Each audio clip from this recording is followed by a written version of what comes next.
Shri Swami Samarth Priya's live YouTube channel तुम्हा सर्वांचं मनपूर्वक स्वागत आहे। आजपासून मार्गशीर्ष महिन्याला सुरुवात ही झालेली आहे, म्हणजेच की 21 नोव्हेंबर 2025 वार शुक्रवार या दिवसापासून मार्गशीर्ष महिना हा सुरू झालेला आहे। तर मार्गशीर्ष महिन्यामध्ये आपल्याला माता लक्ष्मीची भरपूर सेवा आणि उपासना ही करायची असते। मार्गशीर्ष महिन्यामध्ये गुरुवार व्रत हे केलं जातं। आता भरपूर महिलांचं हे, त्याचबरोबर काही जण पुरुषही हे जे व्रत आहे ते महालक्ष्मी गुरुवारचं जे व्रत आहे तर ते करतात। तर ते बऱ्याच जणांचं व्रत हे नक्कीच असेल, पण काही जणांचं मार्गशीर्ष गुरुवारचं व्रत हे नसतं, तर त्यांच्या हातून मार्गशीर्ष महिन्यामधील जी सेवा आहे ती घडली जात नाही। किंवा मार्गशीर्ष गुरुवारचं जर व्रत जर ज्या महिलांचं किंवा पुरुषांचं आहे, कामाच्या निमित्त त्यांना बाहेर जावं लागतं, काही कारणास्तव त्यांच्या हातून सेवा म्हणल असा आहे एवढी घडत नाही। तर आज मी तुम्हाला या व्हिडिओ मार्फत अगदी 5 मिनिटांमध्ये होणारी जी भगवान विष्णू आणि माता लक्ष्मीची अतिशय प्रभावशाली असणारी जी सेवा आहे, तर ती सेवा आहे ती तुम्हाला सांगणार आहे। तर ही जी सेवा आहे ती आपल्याला संपूर्ण महिनाभर आहे ते तुम्ही संध्याकाळची पण ही सेवा आहे ती करू शकता किंवा सकाळचीही जरी केली तरी चालेल। जेव्हा तुम्हाला वेळ भेटेल त्या वेळेमध्ये आपल्याला ही सेवा आहे ती करायची आहे। पण या सेवेचं जे पुण्यफळ आहे ते अनंत पटीनं आहे। एवढी ही सेवा आहे ती प्रभावशाली सेवा आहे। आपल्याला जी 2 स्तोत्र सांगितलेले आहेत, तर त्या स्तोत्रांचं पठण आहे ते करायचं। तर ही जी स्तोत्र आहेत याचं पठण आहे ते आपलं 1 ते 2 मिनिटांमध्ये आहे ते पठण आहे ते होतं। अशी ही साधी सोपी आणि खूप प्रभावशाली ही सेवा आहे। तर ती आपण सेवा कशी करायची आहे आणि ती स्तोत्र कोणते आहे याची माहिती त्यात आपण पाहूया। बघा, आपलं हे धावपळीचं युग आहे। महिला बऱ्याचशाच आहेत त्या नोकरी करत असतात, त्याचबरोबर पुरुषही नोकरी आहेत ते करत असतात, पण त्यांच्या हातून अशा प्रकारची सेवा आहे ती घडत नाही। मनामध्ये खूप इच्छा असते पण सेवाही घडत नाही, का तर तेवढा त्यांच्याकडे वेळ नसतो। त्यामुळे काय होतं की मनामध्ये इच्छा असूनही सेवा ही आपल्या हातून घडली जात नाही। तर अगदी 5 मिनिटांमध्ये आपण जी ही सेवा आहे ती अगदी मन लावून नाही, तर ती जर आपण केली तर आपल्या जीवनामध्ये येणारी तुमची कोणत्याही प्रकारची संकट असू द्या, तर ती संकट आहेत ती दूर होतात आणि माता लक्ष्मी आणि भगवान विष्णू यांची कृपा आहे ती तुमच्या कुटुंबावरती नक्कीच राहील। घरामध्ये लक्ष्मी स्थिर राहील, धनप्राप्ती आहे ती होईल, अष्टलक्ष्मी प्राप्ती आहे ती होईल, संतान प्राप्ती, सुख प्राप्ती, दारिद्र्य नष्ट करण्यासाठी प्रभावशाली असणारी ही जी स्तोत्र आहेत याचं पठण आहे ते आपल्याला नित्य नियमाने आहे ते करायचं आहे।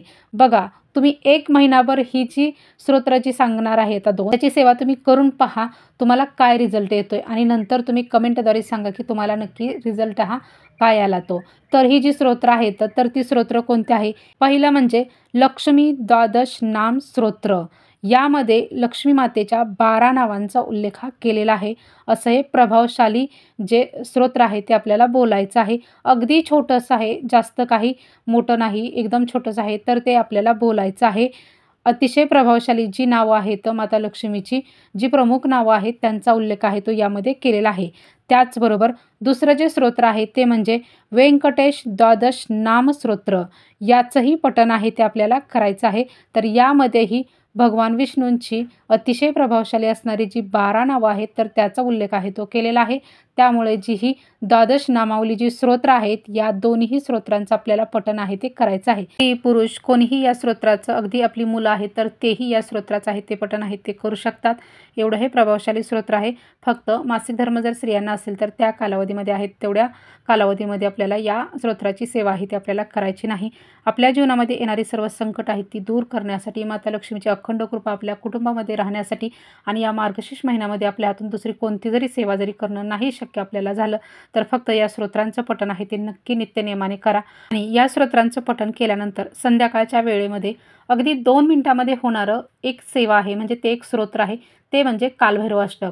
हेही अगदी 2 मिनिटांमध्ये होणार आहे। म्हणजे सुरुवातीला जर तुम्ही पठण करत असाल तर तुम्हाला 5 मिनिटं एक लागू शकतात, पण नंतर जर तुम्ही हळूहळू तुम्हाला जर सवय लागून गेली, ते वाचनामध्ये तुमच्या तोंडाखालून ते सतत शब्द गेले, तर अगदी 2 मिनिटांमध्ये होणार असं ते स्तोत्र आहे। तर तेही आपल्याला आहे ते करायचं आहे। तर तेही प्रभावशाली स्तोत्र आहे। त्यामुळे आपल्याला ह्या 3 स्तोत्रांचं पठण आहे ते नित्य नियमाने आहे ते करायचं आहे। कालभैरव अष्टक आहे हे आपल्याला संध्याकाळी आहे ते म्हणायचं आहे। तर हे जे स्तोत्र आहेत तर आपल्याला किती वेळा बोलायचे आहेत? आता द्वादश नाम स्तोत्र आहे याचं पठण आहे ते तुम्ही एकदा जरी केलं रोज तरीही चालू शकतं। आपल्याकडे जर वेळ असेल तर तुम्ही या स्तोत्राचं पठण आहे ते 11 वेळा किंवा 16 वेळा आहे ते करू शकता। तुमच्याकडे जसा वेळ आहे तसं तुम्ही आहे ते ठरवायचं आहे. आपण 11-11 वेळा किंवा 16-16 वेळा याचं पठण आहे ते करायचं आहे आणि जे कालभैरव अष्टक आहे त्याचं फक्त एकदाच पठण आहे ते करायचं आहे. एवढी फक्त तुम्ही सेवा करा आणि तुमच्या जीवनामध्ये आमूलाग्र बदल आहे तो नक्कीच घडेल. अष्टलक्ष्मी स्वरूपात माता लक्ष्मी आहे ती तुमच्या घरामध्ये वास नक्कीच करेल. कारण आपण माता लक्ष्मी आणि भगवान विष्णू यांची एकत्रित सेवा आहे ती आपण करत आहोत आणि ज्या घरामध्ये माता लक्ष्मी आणि भगवान विष्णूंची सेवा केली जाते त्या घरामध्ये लक्ष्मी माता ही अष्टलक्ष्मी स्वरूपामध्ये राहते. म्हणून आपल्याला अशा प्रकारची सेवा आहे ती या महिन्यामध्ये आहे ती करायची आहे. श्री स्वामी समर्थ.